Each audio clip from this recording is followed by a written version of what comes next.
Imagine this. You're watching this video, maybe scrolling on your phone, or clicking on your laptop. Everything you do right now, posting, liking, streaming, gaming, it's all happening because of something invisible, the internet. But what if I told you that the internet, the thing we rely on every day, was never meant to be what it is today? What if I told you it was created during war, controlled by scientists, and now owned by no one, and yet controlled by powerful people in ways you never imagined? This is not just a story of technology. This is a story of power, war, spies, money, and mystery. Because the internet you're using right now, it was invented by America during a time of fear, and for a reason you'd never expect. And now, the real question is, who controls it today? Is it a government, a company, a group of billionaires, or no one at all? Keep watching, because by the end of this video, you'll see the internet not just as Wi-Fi and websites, but as the most dangerous, most powerful invention in modern history. And here's the craziest part.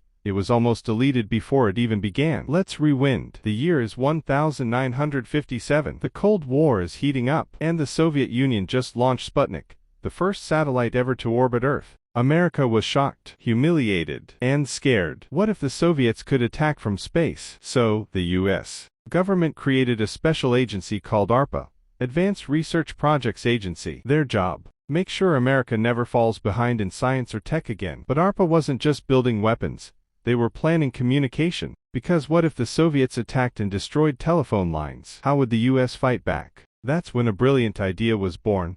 A network that couldn't be destroyed in one strike. A system where computers could talk to each other, share data, even if parts of it were destroyed. The result? Something called ARPANET. In 1969, same year as the moon landing, America sent its first message through ARPANET. The first message was supposed to be Logan. But guess what? It crashed after just 2 letters. All that came through was low. As in, lo and behold, the internet is born. It sounds funny now, but that moment was historic. From that point forward, scientists could send data between distant computers. At first, only 4 universities were connected: UCLA, Stanford, UC Santa Barbara, and the University of Utah. But soon it grew fast. It wasn't just one person who invented the internet. It was a team of brilliant minds. Leonard Kleinrock created the theory behind network packets. Vint Cerf and Bob Kahn built the protocols, TCP, IP, that allowed computers to talk to each other. And later, Tim Berners-Lee invented the World Wide Web in 1989,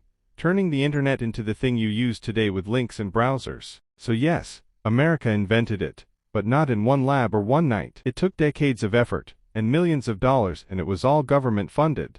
By the 1980s, ARPANET was expanding, but in 1990, it was shut down. Why? Because by then, the commercial internet had taken off. Businesses started building websites. Email exploded. And in 1991, the World Wide Web became available to the public. Boom! A revolution began. By the late 90s, every home wanted the internet. Modems, IOLCDs, Yahoo, early Google.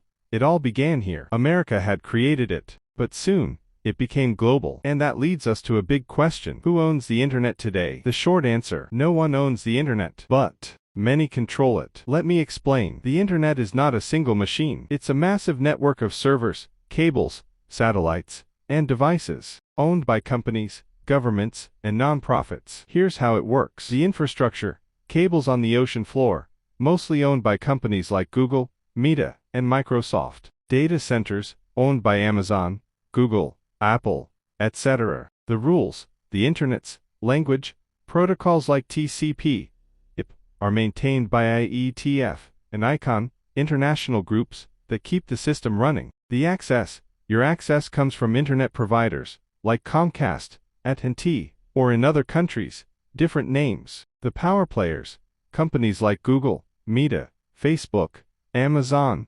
They own the platforms we use every day. They don't own the internet, but they shape how you experience it. So even though no one owns it, the real power lies with the gatekeepers, the companies who control how you get online and what you see. Is the internet still American? Here's the truth: the core of the internet was invented in America. Many of its biggest companies, Google, Apple, Meta, Amazon, are American. And for decades, the US had huge influence on how it operated. Even the system that gives websites their names, like .com or .org, was managed by American organizations. But today, it's more global. Countries like China, Russia, and even the EU are building their own rules. Some even have internet firewalls, blocking parts of the web completely. So, while America invented the internet, control is slowly spreading across the globe. But make no mistake, the biggest money, the biggest platforms, and the deepest control still lie with American companies. The internet connects the world. It gives us freedom, fun, business,